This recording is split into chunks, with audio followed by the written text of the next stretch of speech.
Welcome to another episode of InRange. This is the May 2022 Q&A. No, wait a minute. It's the June 2022 Q&A. I missed May entirely, and I apologize for that. I did let everyone in the Patreon supporter group know. May was incredibly busy here at the InRange headquarters, not only with Woodland Brutality, but other stuff going on as well, and I just didn't quite make it. So I took the questions from May and turned them into the June Q&A, which is what we're having now. We'll have a regular month next month. All of these questions are provided by Patreon supporters, which are the primary reason InRange still exists. No funding, no resources, no AdSense account, no advertising, no sponsors, no masters, no overlords. The only funding for InRange is Patreon supporters and people buying What Would Stoner Do carbines. That's it. And thank you to each and every one of you out the audience keeping this channel alive. And for those of you that can't, supporting me by watching the channel and sharing my work, you can find us at patreon.com/InRangeTV. Let's go ahead and get going with the questions, though. Orion Hullinger, what was the biggest challenge in planning Woodland Brutality that you hadn't faced planning other events? Well, first of all, Woodland Brutality was an astonishing success. In fact, I feel like each and every iteration of the Brutality events is a better Brutality event. And to a certain degree, that's true because we learn from each and every one of them. But in this instance, this was, honestly, I think this was the best of all of them. First of all, the range there is absolutely astonishing. It's a beautiful facility that gives us an incredible range of outdoor capabilities. I've always wanted Brutality events to have more of a field style feel to them rather than square range. Now, sometimes we have to work with square ranges, and some of Woodland Brutality was square range, but we also had like out in the woods, like near a creek, and out in a field, etc. And that place is amazing, and we are already starting to work towards planning for Woodland Brutality 2023. So amazing. The biggest challenge we had is we had concepts of what we wanted to do for the stages, but we had never been to the range ourselves personally. So we had to look at videos online. Couldn't use satellite photos because of the density of the foliage there and trees.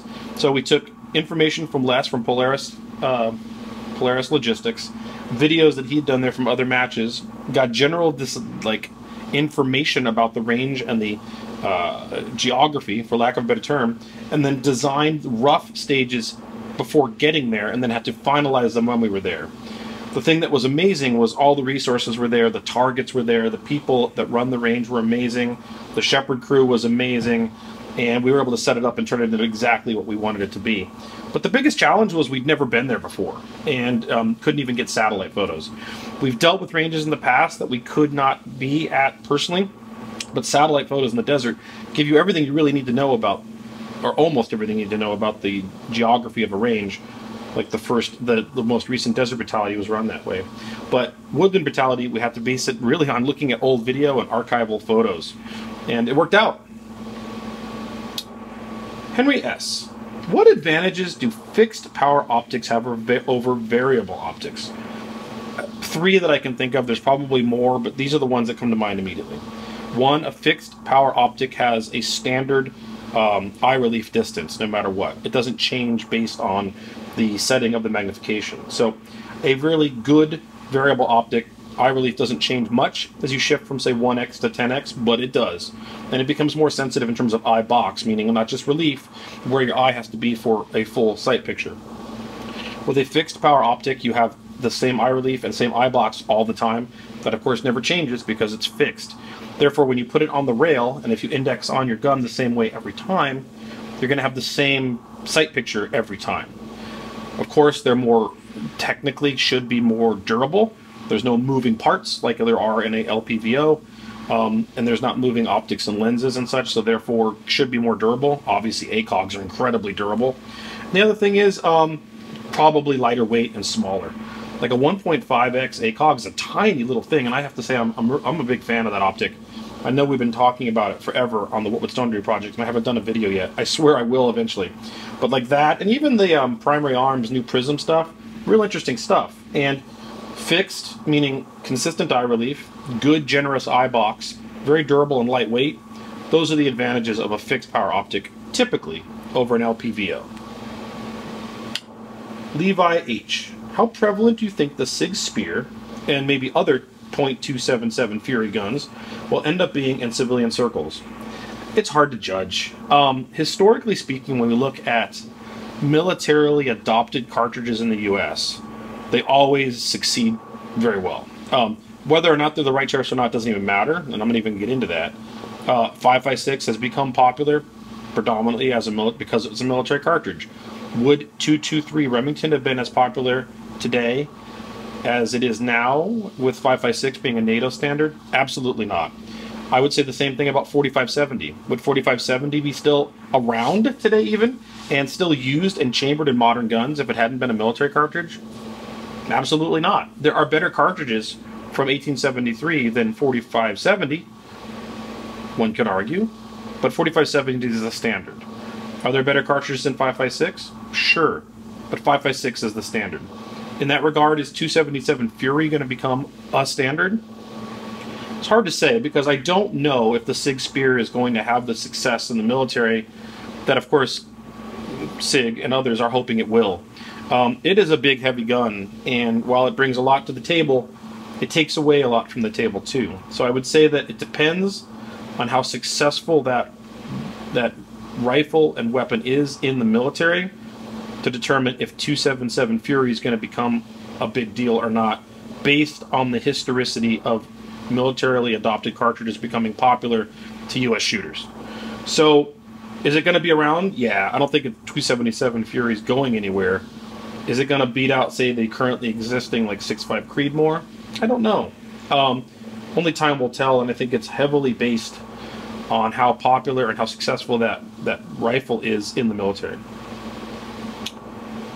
Russell S. Do you think the United States military's decision change back to a battle rifle will last? If not, what do you see as a possible solution to defeat modern body armor while staying with an intermediate cartridge?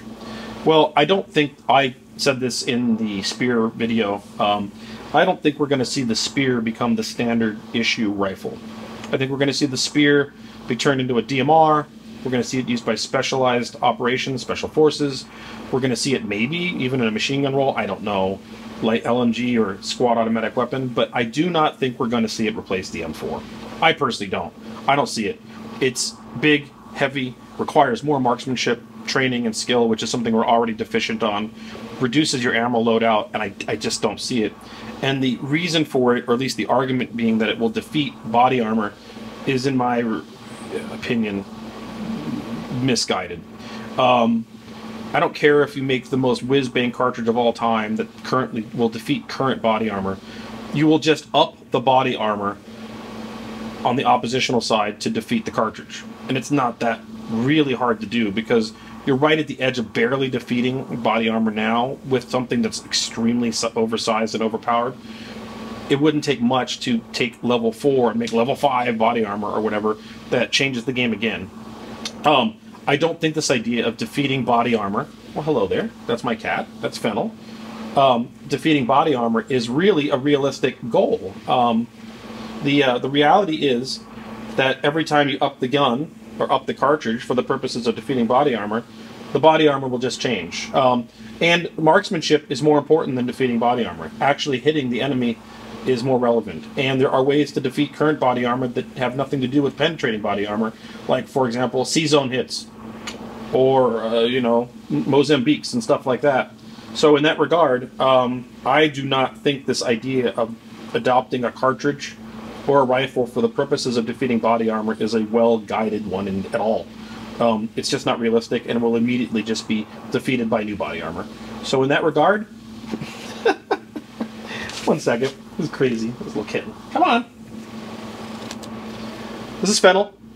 She is less than a year old, and as you can see, is a goblin. At any rate, I do not think that that's a reasonable thing to be chasing. It's chasing a dragon that you'll never win. So I don't see it. Robert S. Could you please, as part of the InfoSec education, elaborate on turning off modern smartphones? Why is it almost impossible, and what are the consequences for people who think otherwise? Well, most of these devices, including this iPad I have in my hand, has an embedded battery. Turning it off isn't exactly turning it off. What's going on with those devices? Can they be woken up? Unclear. There's more research to be done on that, and there's people that have probably done far more research into this than I have. So do not take my information as gospel in this regard. But hitting the software power switch without literally physically pulling power from the device so that it is not currently on at all, is a software power switch. It is therefore controlled by software. What is actually turning off in there? Unclear. If you want your cell phone to be off or untrackable, you need to put it in a Faraday cage. A good one that you've tested. That is the only reasonable way to do that, unless you have the ability to remove all forms of power from the device directly. And most of these devices, iPhone, Android, etc., have taken that away. Now, one could argue the reason they took that away was because it was a better design methodology. They could design a better device. And maybe that's true. But the unintended consequences, or maybe the intended consequences of that, is that you don't have a physical power switch, you have a software power switch. And a software power switch means, do you trust that software power switch? In a high stress, high risk situation, I would not. So I would want to depend on external external devices to make sure that that thing is offline. And the way to do that is a proper Faraday cage. Gerard H. Have you ever been approached by the Leviathan Group? The Leviathan Group is a conglomerate aggregator for many content creators. I mentioned them with a meme, literally a meme that I did not create. Someone else created a meme about the Leviathan Group. And the Leviathan Group is Leviathan-like in terms of its reach. It has extensive amounts of gun content creators under their umbrella. Whatever you want to think of the Leviathan Group, I'll leave that up to you. You can look them up. Have I ever been approached by the Leviathan Group? No, I have not. Nick H. From a viewer perspective, it seems like you or the channel's approach to a more political topics have changed, in a good way, I'd say, in the last year or so. Do you think so? Was there anything specific that drove that change? I don't know. See, everyone says political, and I think the thing is here, I find this difficult because for the most part, I'm not saying I never have, I for the most part have not directly spoken to direct politics. I have spoken to issues that I see in the community and world from my perspective and through my lens. And since my perspective and lens is, regrettably, not as common in the firearms community as I think it should be, it is therefore, by the nature of being a different viewpoint, political. Now, you can argue that it's being political. Feel free. I have been more open with some of my thoughts about issues and topics, for sure. And the reason for that, quite honestly, is I'm running this channel solo. I have guest hosts on here, occasionally, but it is no longer a two-person endeavor. It is a single-person endeavor, and has been for years now, 3, something like that.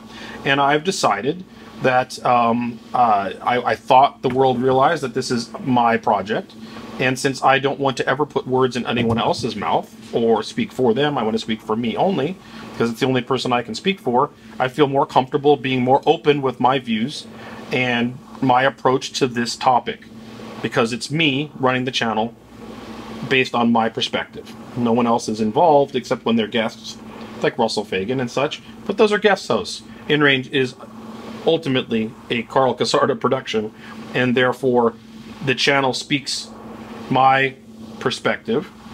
We're not speaking for anyone else's perspective, and since it is currently a solo project, I feel liberated, or open, maybe a better word, to be more free with what I think, and that's the reason. Duke von Meep II. Have you seen the film Old Henry, and did you love it? I have not, but I do have it in my queue. I'll let you know when I've seen it. E. Raha. I'm now reading Jason de Leon's book, The Land of Open Graves. Its subject is mainly about the migrant trail in Arizona. Does border and migration affect your outdoor activities, like making InRange? How often do you find stuff left behind by immigrants in the desert? It has never affected my InRange filming whatsoever. I do spend a lot of time on the border, even literally right on the border. The fence is here and I'm here. My cat is going crazy, I apologize. She knows we're filming, so I guess it's time to be crazy goblin. And so InRange has never been affected by that at all. And the stuff left behind by immigrants, migrants, used to be something that I saw a lot more of like 10 years ago. I don't see as much of that as I used to in the past. Whatever the reason is for that, I don't know. Have I ever encountered migrants in the desert? Yes. And generally speaking, they're desperate and need water and resources and help. That's what I've encountered in the desert. I've never encountered this. I don't see this fear mongering stuff that you see on the news about they're coming to take your car and whatever the thing is. Generally speaking, what I've seen, and it's not been often, is desperate people doing desperate things because they're desperate. But it's never affected InRange, and the amount of stuff, air quote, that I've seen in the desert's been quite minor over time. It used to be a lot more significant 10 years ago. Whether that's based on where I spend time in the desert, or changes in migration paths, or changes in geopolitics, or changes in enforcement, I don't know. I can tell you it's not because of the stupid wall, because places that I spend time at still don't have the wall. So it has no relevancy to the wall. Windwalker 57. What rifle and pistol would you recommend mainly for recreation, which retains some capacity for personal defense but won't scare my neighbors? Maybe something with a grandpa's old gun aesthetic. I understand they won't be as effective as an AR and a Glock. I mean, I don't know if I want to worry about someone's views about what I'm doing based on aesthetics, but the question's a question and it's worth addressing. Something that brings you pretty much everything an AR-15 does, but has an aesthetic that has nothing like an AR-15, even though they're quite derided, is the Mini 14. Mini 14 looks like an old school. I mean, it's called the ranch rifle. You put a 20-round magazine in that, or even a 30, but you put a regular magazine in that thing, whether it's 20 or 30, it still looks like a ranch rifle. It doesn't have a crazy aesthetic to it. It's losing some of the capabilities of like optics sighting systems and such, but it's still great for recreation. It's chambered in 5.56. It's accurate enough with the current ones. I mean, some of the old ones have problems, but current ones don't. Ergonomics are fine, and it's certainly capable of personal defense. In terms of a handgun, I mean, everything kind of looks like a Glock if it's semi-automatic, right? So if you want something that doesn't look like a Glock, you kind of got to go down a path of either some old school steel, which is like a 1911, and those things are a beast. You don't want to carry that, which then kind of lends you down, I think, the path of a revolver. Now, does a revolver bring the same amount of capability to the table as a semi-automatic? No. And I'm not trying to say that you shouldn't have a semi-automatic CCW that holds 19 rounds. I'm not saying that either. Don't misinterpret what I'm saying, because everyone wants to. But at the same time, quite honestly, a decent revolver properly carried with good training is statistically more than enough for the vast majority of self-defense situations you'd ever find yourself in. So my answer to that is probably a Mini 14 and some sort of wheel gun. Gorm. Recently on the Military Arms channel, they talked about the AK being obsolete. I know you talked about how you design every two-gun stage to be completed with an iron sight AKM. With that being said, do you believe the AK platform is on the verge of being obsolete, or maybe the better term would be obsolescent? In case you didn't watch the video, I didn't see it, they talked about how parts interchangeability and the amount of hand fitting needed for modifying an AK, and how that compares to a platform such as the AR. I don't know what parts interchangeability has to do with obsolescence whatsoever. Now, is it good to have parts interchangeability and standardized manufacturing? Yes. But I do not understand the relevancy towards it being a fighting weapon and obsolescence based on parts interchangeability. Is the need for a fighting weapon that you can go into a field, dump every bolt into a bag, take a random bolt out and put it back into a different gun? Absolutely not. When we're talking about a fighting weapon being obsolescent or obsolete, it's about its functionality and capabilities in that environment, not necessarily part interchangeability. So that makes no sense to me at all. Where the AK is quite deficient is its mechanical accuracy is sufficient but low. Modernizing it's difficult. You're seeing that even with videos like on 9-hole reviews. They talked about the new AK-12, I think it is. It's not great, and trying to modernize the AK is a hard thing to do. And in the process of modernizing it meaning adding modern capabilities like sighting systems, ergonomics, etc., even the safety, generally adds more and more weight to an already heavy platform. And the iron sights on a traditional standard AKM or AK-74 are good enough to hit stuff, even a man out to 400 meters with the AK-74, but it ain't easy. So when I design stages to be AK capable, I do not expect the AK to shine in the stage, nor do I expect it to win a stage. And if someone won with it, wow, hats off to them. But what I designed it to be is that it's possible to hit the targets with a standard AK-74, let's say, and iron sights. And the reason I say that is the AK is going nowhere in this world. Obsolescent or obsolete, there's so many of them, fielded so much against so much of the world, they're going to be in combat zones for another 100 years. I wouldn't be surprised. So in that regard, the AK could be completely obsolete, and it's not going to change the fact that they're prolific on the battlefield or in combat or in many situations that include conflict. So in that regard, I still think designing stages based around the ability of the AK to at least make hits on the targets, not win the stage, is still relevant to two-gun action challenge match and brutality. Is the AK obsolescent? Yeah, probably. Ashley D. Relevant to recent discussions, can you discuss why suppressors sound so bad on camera? This came up with the Spear. The Spear, I had a suppressor on it, and that's not the best can ever made. It is supposed to diminish the report, and it's a flow-through gas can, which means you don't get gas back in the face, which also means it's not necessarily the quietest. But everyone on video is like, what the hell, that suppressor's ridiculous, it's a joke, why even bother, it sounds ridiculous. The reason for that is, and I am not a sound architect mechanic, but for whatever reason, how it sounds to your organic ear when you're in place shooting a suppressor versus how a mechanical microphone picks up sound and therefore transmits it to the video that you're listening to, as well as post-editing where I level the audio so that my voice is still audible, but the gunshots, even with a suppressor, don't turn into 90,000 comments about rip ears, means that it levels everything. And microphones do leveling in and of their own accord while recording, if they're decent to some degree, depending on your settings. And as a result, suppressors on microphones historically do not represent the reality of a suppressor's sound in real life, whether the way they sound or the decibels of loudness that they're producing when being fired. The only real way to test a suppressor is with a decibel meter, and that has no reflection on what it's going to sound like on a video on YouTube. So when you see a suppressor on YouTube, quiet or not quiet, it's never going to sound like it sounds in a stupid movie or TV show, because those are nonsense anyway. And it's not going to sound like you think it would or should in person, because it's been recorded by a mechanical microphone to video with post-edit and leveling. So all of the folks that think that they're getting a suppressor review based on what it sounds like on video, it has probably been manipulated to make it sound more like it did to the person in the video, or manipulated to make it sound how they think it should sound to you, so that you don't say that it doesn't sound good on video. John, over time, how has manufacturer interest been in sending gear to InRange for review? Quite honestly, InRange has never been high on the list of manufacturers just sending me T&E stuff. There's an occasional person that'll come to me and say they would like to. There's a lot of nonsense that gets contacted to InRange, like Raid Shadow Legends or whatever, but I guess that's not a product.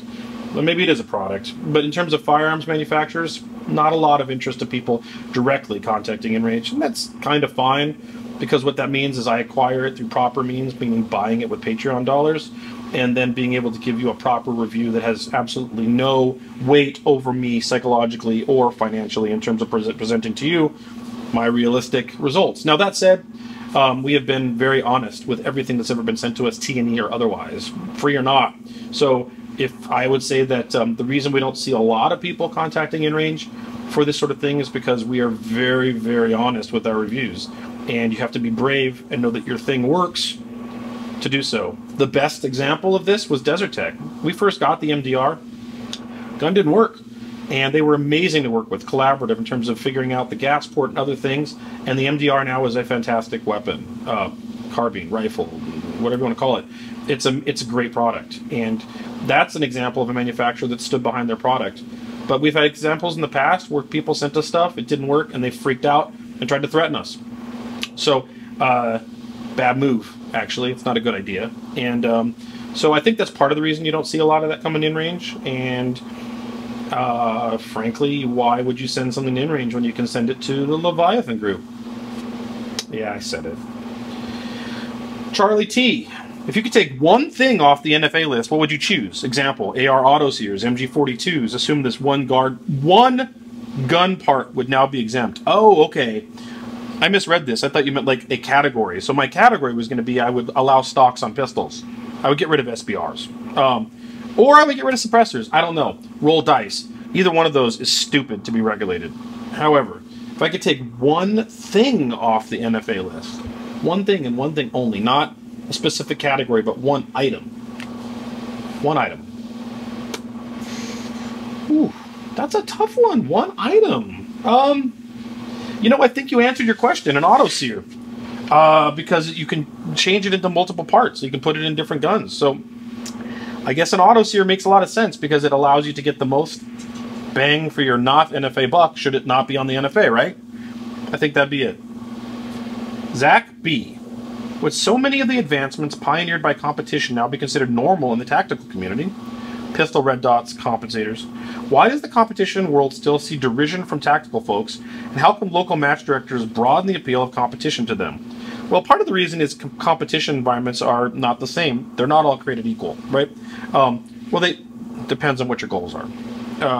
There's USPSA, IDPI, IPSC, two-gun, brutality matches, etc. And every one of them has their own feel to it.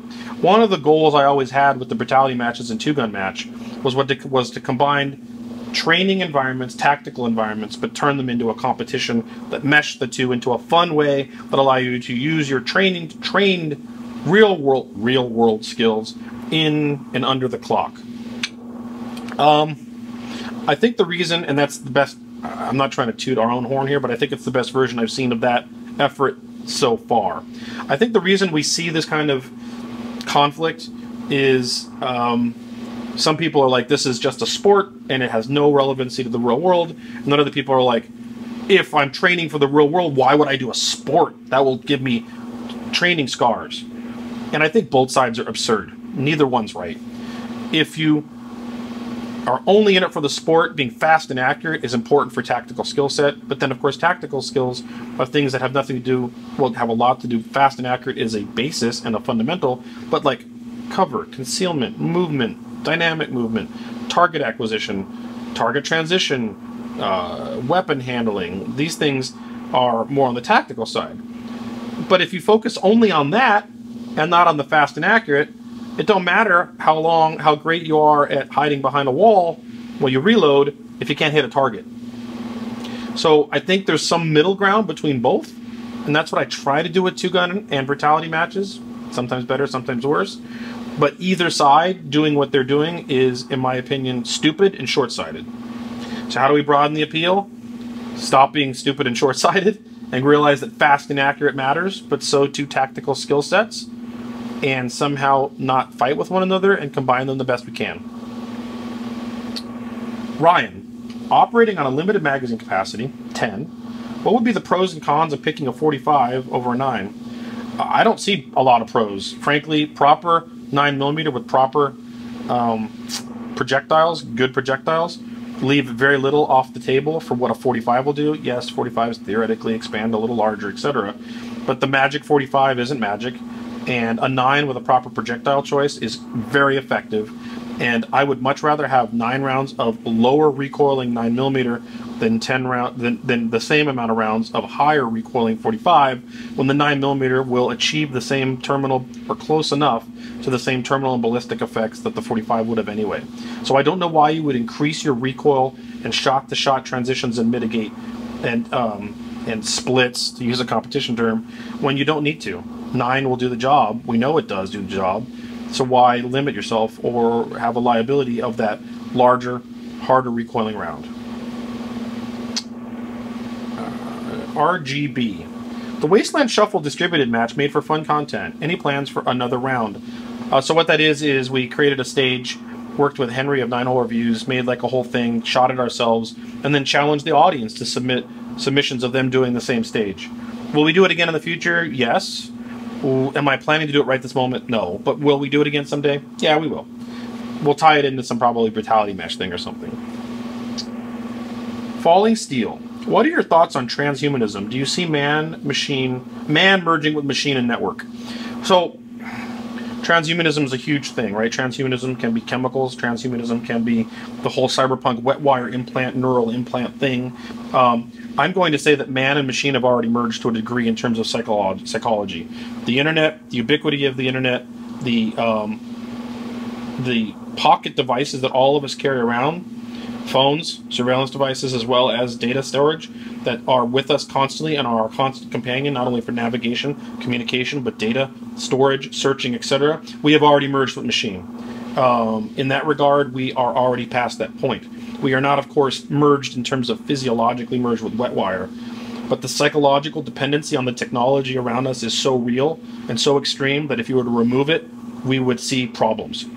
We see problems with it existing too, right? Absolutely. These devices have positives and negatives, and just like all things, cut like a knife, depending on where you cut, for good and for bad. But in terms of us already merging man and machine, we've already done it. I strongly suspect, especially with some of the younger people out there now that have grown up with some of this technology, their mental development and how they think and how they function has altered significantly due to the base of being able to have a base level of technological, foundation to then work above and on. So we all stand on the skeletons of the society in front of us, behind us. So the internet exists, the phone exists, the constant connectivity exists, the ability to search anything at your fingertips exists. So some of that stuff you don't need here now. You can work on a different level of thought and processes that you don't need to retain some of those things, because you can leverage the integration of man and machine to do that for you. So we're already there. In terms of wet wire, like the cyberpunk plug-in, jack into the net thing, I like the concept, but the reality is we know it'll be corporately usurped immediately. We already saw stuff right now where people are having ocular implants revoked by DRM because they can't pay their bills. Imagine having a wet wire where they're like, we just shut off your psychological process, your brain, because we've decided you didn't pay your bills, or we've raised the rates and you can't afford it. Sadly, that will be the reality of wet wire, except for gray market and black market, and that's a whole nother thing. Are we going to see real wet wire in the next 20 years? No. In fact, I don't think we're going to see real wet wire in my lifetime. It might be a generation or two away. Patrick T. Clothing optional, brutality when? I don't know for sure, but I suspect we might be seeing that sometime sooner than you think. Maybe in Finland? Who knows? Stay tuned. Renegade W. Thank you for an awesome time at Woodland Brutality. Thank you for being there. Have you considered bringing any other types of brutality matches to the table, like shotgun brutality or sniper brutality? Do you think it'll stick to the two-gun configuration with the occasional twist, like DMR in 2021, Desert Brutality, or Woodland Brutality's PCC? I don't think those specialized things will draw the audience that I'd like it to. I would be interested in things like that, like a shotgun brutality match. I don't know about sniper brutality, maybe. Maybe a more precision-oriented one. I would really be interested in an Old West cowboy brutality. I don't know that exists. It's hard for me to judge if there's a market for it. These things are hard to run and make sure that you don't lose money running them. And so you have to be able to hit the largest possible audience that would be willing and wanting to participate in it. So if I were to put out cowboy brutality, it's going to be a much smaller number of people that might be willing to participate than just standard two-gun, for example. So am I interested in shotgun brutality or sniper brutality or cowboy brutality or even submachine gun brutality? Absolutely, I'd be very interested in that. I just don't think there's a market for it. And so what we'll have to do is add them as little bits and baubles and add-ons in an existing match, like you saw DMR or PCC. By doing that, we can add some of the cool stuff into an existing match and roll it in, but we can't dedicate an entire match to a specific niche interest. Charles E. To what extent does your engagement with your social media audience help with the growth of your channel? I have no idea, Charles. I guess what you're talking about is Twitter, Facebook, comments. I don't know. I have no idea. All I can do is measure the metrics of where Patreon is at and subscriber numbers, which are always interesting because I'm so greatly distributed across multiple distribution platforms. The social media part is to be engaged with the audience because I think that has value. I think it's a place where we can speak on topics that aren't necessarily a dedicated video. In terms of it having growth potential for the channel, I really have no idea. I don't know. Maybe it's doing the opposite, but it still seems like something worth doing. Timothy L. You have speculated that powered rails might become the next big thing in firearms design. Besides optics and flashlights, what are other accessories you think would make good or novel use of the feature? Well, I mean, optics and flashlights are obvious. IR devices, laser devices. What else could be powered on there? I don't know. It depends on where we're going with the modern weapon system. Heck, a GPS, compass. I mean, there's all sorts of stuff that we've seen, at least hypothetically, seeing on modern weapon systems. Whatever takes power could be something that could be hooked up. But I think the obvious thing is optics, flashlights, lasers, IR lasers, sighting systems. Maybe friend or foe units. But then you don't want friend or foe on the weapon. You want that on the person. I don't know. It's worth thinking about. It's kind of a super high-tech idea. Phase. Asked before long, long ago. I'm sorry. If you had to guess, what person or kind of person by lifestyle or profession, if you didn't know the individual, has fired the most rounds through a firearm in human history? This may be wrong, but I'm going to laugh. You're going to laugh. My first thought is probably someone at Battlefield Vegas. They do so much in terms of machine gun rentals and firearms maintenance and repair, but I bet you somebody there is probably at least a contender for firing the most rounds through a gun ever in history. That's my thought. Chris P. I live in a country where only semi-autos that are legal are rimfire. Would you recommend 22 LR, 22 Winchester Magnum, 17 HMR for a dual-purpose home defense and pest control rifle? My first thought on this is 22 Winchester Magnum. I know it's not apples to apples, but 22 Magnum and 5.7 by FN are ballistically fairly similar, and 5.7 in some circles is considered a capable weapon when used, or capable cartridge when used properly in combative role. 22LR, believe it or not, is better than you think it is. Stopping power, maybe not, but then again, you have probably a lot of rounds in the magazine, right? Or at least, hopefully, certainly low recoil. 22 Winchester Magnum, especially out of a longer barrel, provides quite a bit more power than 22 LR. 17 HMR, you start getting on the smaller side. My personal gut answer would be 22 Winchester Magnum. Rob S. My question for the third time, sorry. A few years ago, you commented in a Q&A video about how you would pass over a restaurant with a sign prohibiting firearms in favor of one that doesn't have that policy. That's true. I'm given my druthers, so I'm standing in front of two doors, and this one doesn't have a sign and that one does. It's a good chance I'm going to go to the one that doesn't because I don't like that policy. Does that extend to your travel plans as well? How often does the legal ability to bring or carry firearms impact your travel plans? Asking as a California resident. Well, you're asking, Rob, I think, is how often do I go to California as a result of California laws? And the truth is, I haven't been to California in decades because of it. It does not change my international plans because the desire to be someplace and do something changes, makes you have to make decisions and mitigate certain things that you would not be happy about as a result. Like going to Finland, of course, I can't concealed carry a weapon in Finland, but Finland's amazing, and I have friends in Finland, and there's reasons to be there. I don't have a particularly drawing big reason to ever go into California, so I get to the river and I'm like, have fun over there. I don't really have a reason to go. And the policies and laws of that state, not just because of guns, really change my desire to ever be there. Now, will I never be in California again? There's probably going to be some reason, but it definitely diminishes my desire to go there. Not just the firearms laws, but just the overreaching laws in general.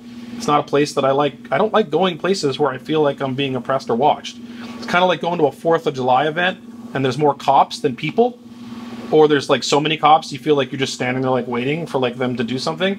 That don't sound it. Maybe they're there for our own protection, but it doesn't feel very free, and it doesn't feel like a celebration of the 4th of July.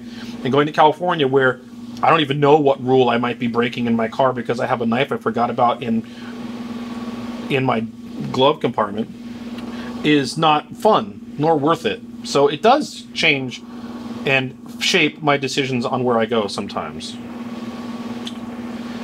SMAX78, wondering if you're able to visit any Civil War sites where you're on the right coast. You mean when I was in West Virginia. Love to see you do some historical vids in Virginia. I was not able to. Too constrained by time when I was there for Woodland Brutality. I do plan to come back and do more. So that is something that's definitely on the list. But not just Civil War sites. There's a lot of other interesting stuff like the Mining Wars and Blair Mountain, of course. as well as I really, really, really want to do something at Harper's Ferry regarding John Brown, honestly. Just didn't get the chance. Hopefully next time I will, and I'll try to schedule for that.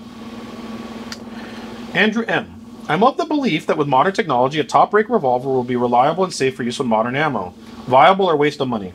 Andrew, I agree with you. A top-rank revolver made with modern manufacturing materials is perfectly reliable as a modern firearm for almost any cartridge. I don't know about, 44 Magnum, but like currently you can get a 45 Schofield reproduction from Uberte chambered in 45 Colt and 4440, and you can amp that stuff up pretty hot and they run fine. So we know that top-rank revolvers can handle pretty hot stuff by modern standards. We're not going to see people doing it. I actually think top-rank revolvers are superior to swing-out cylinders. I really do. You open them up, they eject, reload, good to go. The thing is, there's not a lot of interest in revolvers in general. Top-rank revolvers are harder and more expensive to manufacture, and with a waning interest in revolvers or wheel guns in general, all the emphasis is on semi-automatic magazine box-fed guns. So I don't think we're going to see modern top-rank revolvers just because there's not a market for it. Stuka 444. If you had to run a Cowboy 2-gun action challenge match, which by the way I would love to, how would you deal with 6 shooters from a safety perspective? 5 rounds, hammer on an empty chamber, or what? Depends on the gun. If you're using historically accurate firearms, like a Colt single-action army, yeah, the way to load that is exactly like you do in Cowboy. You load 5 and then put the hammer down on an empty chamber. And you would do that for most of the historically accurate weapons. There's some differences there, so we'd have to base that on the safety mechanisms of the gun. And it would be interesting that if you were to bring one that was safe to hold 6 in versus 5, how much of an advantage would that be, right? So, yeah, but for the most part, it would be 5 rounds, hammer down on an empty chamber. Gunther. Internal or external hammers on a side-by-side shotgun. Which do you think is better overall, and which do you prefer? I think for the average person, better overall is internal hammers that just cock the gun when they open it and eject the rounds, the spent cartridges. Personally, my preference, I prefer hammered side-by-side coach guns. 2 reasons. 1, they're easier to open and eject, and I know the status of the gun based on the hammers. Personally. If I were to advise someone to go, if they were really saying, I want a side-by-side shotgun, I would advise most people to go with hammerless, internal hammers, self-cocking. But when you ask my preference is hammered. Robert W. What is your opinion of prism sights like those from Burris and Primary Arms for the 2-gun action challenge match? I just mentioned that earlier in the video. I'm really happy with the ACOG 1.5X. Currently working with a Primary Arms prism. I don't know about the Burris one.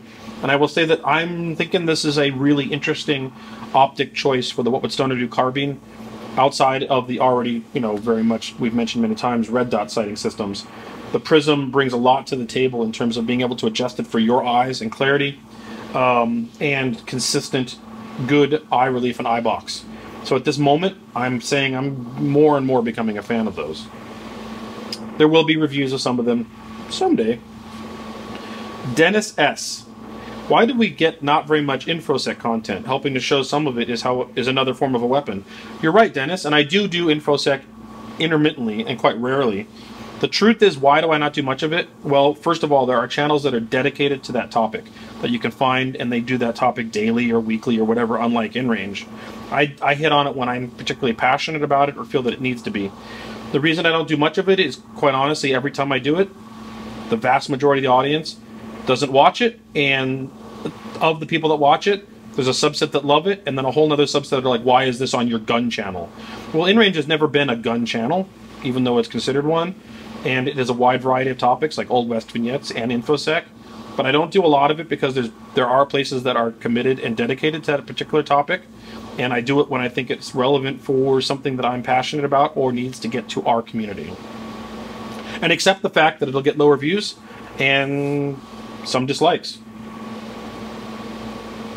Jordan W. 48th submission. Wow! Really? Have you had to deal with anyone abusing the honor system for marking a question as re-asked to bump up its urgency? Jordan, no, you're the first, so congratulations. LKJ, LKJ, LKJ, LKJ, LKJ, LKJ, LK. Are magazine clips, air quotes, useful in two-gun matches? Connecting two magazines side by side. Oh, okay, so you mean with a jungle mag. This is where you take two mags, you put a piece of cardboard between them and tape them together, or you have a dedicated thing that makes two magazines connected to one another so that a reload is literally remove and insert. They are extremely useful in that regard. When there is a forced reload, unless we tell you not to use a jungle mag, or you run dry and need to reload, the truth is a magazine being right next to the mag wall that you can just remove and insert a new one is extremely efficient and fast. You'll see Sinistral riflemen doing this a lot. And in fact, I highly recommend this system for a practical use. It adds a little weight to the gun, but a magazine being right there on deck to just move and reload is the fastest reload you're going to get on a long arm. Yes, they're extremely useful. Amon B. Second time asking. If you were in a band state, would you rather have a semi-auto shotgun limited to 5 rounds or a pump action with no magazine limit? I gotta tell you, my experience with semi-automatic shotguns has never been all that positive, and I find them to be frequently malfunction-alicious. Your mileage may vary. You might have the most reliable semi-automatic shotgun ever. But that's gonna color my answer, and my personal choice would be a pump action with no magazine limit that I've trained a lot with and I know that I run well. Brendan E. You stated that in 1876 the 4560 would have been your choice for a standard infantry rifle in the Old West. I said that I thought it was an interesting idea. You know, I haven't revisited this, but upon testing the 1876, it's actually a fairly fragile system, even more so than the 73 because you can bend parts when things go wrong. It is an interesting cartridge though. So I don't know that it is the right choice. However, let me get to your question. What would be your choice for a marksman's rifle? Caliber, sighting system, magazine, or single shot? Caliber, probably, 4570 is the easy one, but something in the 45-120 range for a little more power because of black powder. Sighting system would be a proper Creedmoor style Tang sight. Optics at the time weren't capable. They weren't. I've tried using period correct optics on a system like a rolling block, and they're just terrible. A properly adjustable Creedmoor style Tang sight or veneer sight are awesome. And actually that's a video that's in the works of using a rolling block for that purpose. You dial in the distance and man, you can make amazing hits. Magazine or single shot? Probably single shot for accuracy. Those things are very reliable, like a rolling block. Put it in, close it. You're having consistency every time, and you want as much consistency as possible for shooting at distance. Scott S. Hey Carl, love the content. Thanks. How'd you like the ticks in West Virginia? You know what? I didn't get one. I properly treated my clothes and myself and did proper tick checks, and I never got a tick. I heard a few people say they got one. I got away from West Virginia tick-free, so I guess, yay? Alex, pineapple on pizza, yes or no? Yes. Absolutely pro pineapple on pizza. Anyone that says otherwise is wrong. Ulim, is the SIG Spear the M14 of 2022? Heavy and soon to be replaced? No, but as I said earlier in the video, I think I've already addressed this. It is going to only see specialized operation roles, in my opinion. Last question, which has nothing to do with guns. JP, will you do a vignette episode covering the Arcosanti experimental site in Mayer, Arizona?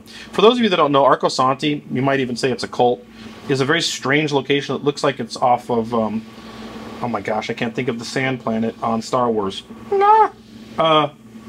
Where Luke Skywalker grew up. Anyways, think of that planet. And the architecture looks very much like that.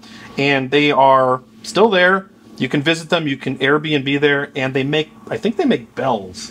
They cast bells. They're trying to build a very ecologically sound, self-sustaining, environmentally friendly site, and they produce, through tourism and manufacturing of cast objects, I think it's bells, they have sustained themselves. And you can go visit them, and it's a very interesting location. Will I do a vignette about it? Probably not, because it's not really related to Old West vignettes or a history thing, but it is an interesting site. And for any of you out there interested, want to look into it, just look up Arcosanti, just Google it, Arcosanti, Arizona, and you're going to find, or maybe it's Arcosanti, I can't recall, but look it up. You'll find, Google will find you quickly, and you'll have, it is an interesting thing. But will I do a vignette on InRange about it? No, probably not.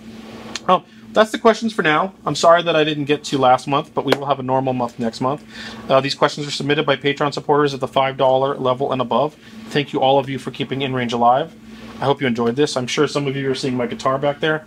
I've actually been recently kind of getting back into playing because I just need a little something that isn't guns and isn't the internet, and it's been a lot of fun. So hopefully you have things like that in your life as well. If you would like to consider supporting InRange, you can find us at patreon.com/InRangeTV. If you can't, totally understand. I understand the world as we live in isn't necessarily make that possible. The other best thing you can do for me is subscribe and share this video with your friends, because the YouTube algorithm certainly doesn't do it for me. Thanks for watching.